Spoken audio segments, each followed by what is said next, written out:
नमस्कार। मैंने कल भी कहा था कि जम्मू कश्मीर से संबंधित जो द कश्मीर फाइल्स मूवी बनी है, ये केवल कश्मीर के अंदर जो नरसंहार हुआ है, जो जेनोसाइड हुआ है, जो हॉलोकॉस्ट हुआ है और जो बहुत भारी मात्रा में फोर्स एक्सोडस हुआ है, ये उस दास्तां की केवल 1% कहानी लोगों तक पहुंचाने का एक प्रयास है। इस मूवी को बड़े गौर से देखने के बाद अगर एक व्यक्ति के अंदर जिज्ञासा जगे कि इस पूरे मामले के बारे में और जानकारी समझे, तो मैं इतना समझ सकता हूँ कि जो ये जेनोसाइड है, जो ये फोर्स्ड एक्सोडस हुआ है, इसके बीज 1990 के नहीं हैं, इसके बीज बड़े पुराने हैं, इसके बीज कई सदियों के हैं। लेकिन सबसे ज़रूरी बात ये समझने की है कि इसके बीज भारत की स्वाधीनता के साथ ही 1947 में बोए गए थे। उस समय जम्मू कश्मीर के अंदर जिस प्रकार से, जिस षड्यंत्र के आधार पर शेख मोहम्मद अब्दुल्ला साहब को वहाँ का प्रधानमंत्री बनाने का एक षड्यंत्र रचा गया, उस षड्यंत्र के आधार पर बहुत सारे तथ्य ऐसे देखने को मिलेंगे जो ये इंडिकेट करते हैं कि कैसे कश्मीर के हिंदुओं के पलायन को, इस फोर्स्ड एक्सोडस के बीज 1947 में बोए गए। कश्मीर हिंदू ये समझता था कि स्वाधीनता के बाद और भारत के अंदर जम्मू कश्मीर के विलय के बाद अब वो एक ऐसे देश के नागरिक बन गए हैं जिस देश में डेमोक्रेटिक सेटअप है और उनकी आवाज़ सुनने वाले लोग हैं, क्योंकि कई सदियों तक उन्होंने बहुत सारे जुल्म सहे थे। परंतु 47 में जम्मू कश्मीर के अंदर जिस षड्यंत्र के आधार पर श्री शेख मोहम्मद अब्दुल्ला जी को लाया गया, उसने उन सारी उम्मीदों पे पानी फेर दिया। क्योंकि सबसे पहला का षड्यंत्र जो रचा गया, जम्मू कश्मीर के जो राज प्रमुख होने चाहिए थे, महाराजा हरी सिंह जैसे कि हर राज्य में हुआ था, उन्हें वहाँ से निकाल दिया गया। उन्हें दिल्ली ही नहीं, उन्हें बम्बई में मजबूर किया रहने के लिए।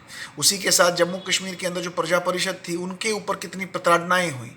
और जब आप कश्मीरी हिंदू के बारे में देखेंगे तो शेख मोहम्मद साहब के आने के बाद ही जम्मू कश्मीर के अंदर एक ऐसी बिल लाई गई जिसे लैंड टू टिलर की बिल कहा जाता था, और उस पॉपुलिस्टिक बिल को लाने के पीछे जो मंशा थी वो थी हज़ारों लाखों कश्मीरी पंडितों की जो ज़मीनें थी वो उनसे एक कानून के अंतर्गत छीन ली जाएं।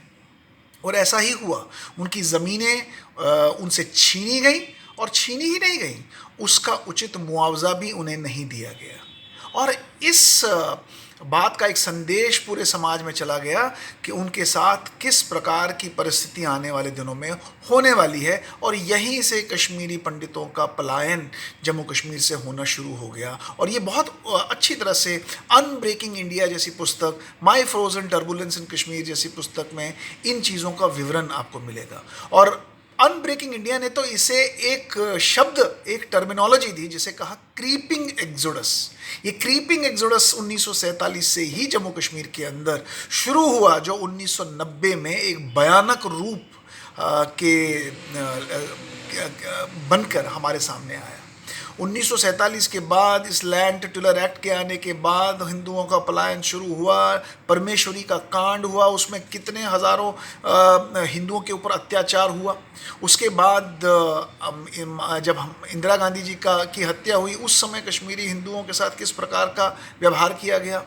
अनंतनाग के अंदर जो एक बहुत बड़ा हिंदुओं के प्रति जो प्रताड़नाएँ हुई, जो अनंतनाग राइट्स के नाम से 1986 में जो हुआ, उसके बारे में तो दुनिया को पता है। और इसी प्रकार से बहुत सारे ऐसे छोटे मोटे इंसिडेंट्स होते रहे जहाँ पे इनके पलायन को पुश करते गए, और 1990 में ये एक बहुत भयानक रूप बनकर हमारे सामने आया। जहाँ तक मुझे याद है, माई फ्रोजन टर्बुलेंस में जगमोहन साहब ने बड़े स्पष्ट रूप से लिखा है कि जब वो 84 से 89 तक, 84 से 89 तक गवर्नर थे जम्मू कश्मीर के अंदर, उन्होंने कई बार उस समय के तथाकथित प्रधानमंत्री जी को पत्र लिख लिख कर ये बताया था कि Jammu Kashmir is on fire, अगर आप कोई स्टेप्स नहीं उठाएंगे तो जम्मू कश्मीर भारत से टूटता दिखाई दे रहा है। और उन्हें 89 में वहाँ से निकलना पड़ा।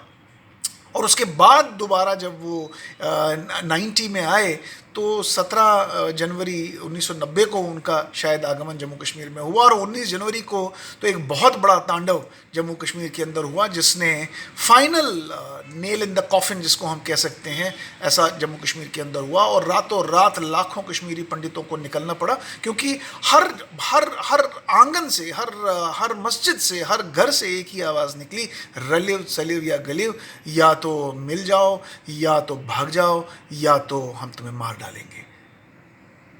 तो इसलिए ये कश्मीर फाइल्स ने तो 1% की चीज़ें हमारे सामने उजागर की हैं। 99% के लिए देश के पास कलेजा होना चाहिए उस चीज़ को देखने के लिए, और उस समाज को भी, जिस समाज ने धर्म की धुरी पर लाखों कश्मीरी पंडितों का, हिंदुओं का पलायन करवाया, और हज़ारों कश्मीरी पंडितों का, हिंदुओं का नरसंहार करवाया। उन बच्चों को भी, उन कश्मीर के युवकों को भी, जो आज की पीढ़ी है, इस मूवी को देखना चाहिए कि आने वाले दिनों में अगर ये धुरी, धर्म की धुरी पे चलता हुआ ये निशान आगे बढ़ता जाएगा, तो ये उनके समाज को भी बर्बाद कर देगा। और इसलिए देश के लिए ये बहुत ज़रूरी है कि इस जेनोसाइड को एक्सेप्ट करें, क्योंकि जब तक सरकार इस जेनोसाइड को एक्सेप्ट नहीं करेगी, return and rehabilitation of Kashmiri Hindus back in their Motherland, homeland is not possible. उनकी कॉन्फिडेंस को जब तक आप बढ़ाओगे नहीं, उनके साथ हुए अत्याचारों की आप समीक्षा और उसकी इन्वेस्टिगेशंस नहीं करोगे, और जिन लोगों ने उनके प्रति इस प्रकार की कार्रवाइयाँ की हैं उनको आप पनिश नहीं करोगे, आप कश्मीरी हिंदू समाज को कैसे कॉन्फिडेंस में ले सकते हो? इसलिए जेनोसाइड को एक्सेप्ट करना, ट्रुथ कमीशन को बिठाना, इन्वेस्टिगेट करना, एक्शंस लेना, इंटरनली डिस्प्लेस्ड उन्हें घोषित करना, ये बहुत ज़रूरी है। और देश को भी ये ज़रूरी है कि ये देखें कि और कश्मीर देश के अंदर ना बने। इसलिए द कश्मीर फाइल्स ज़रूर देखें। नमस्कार।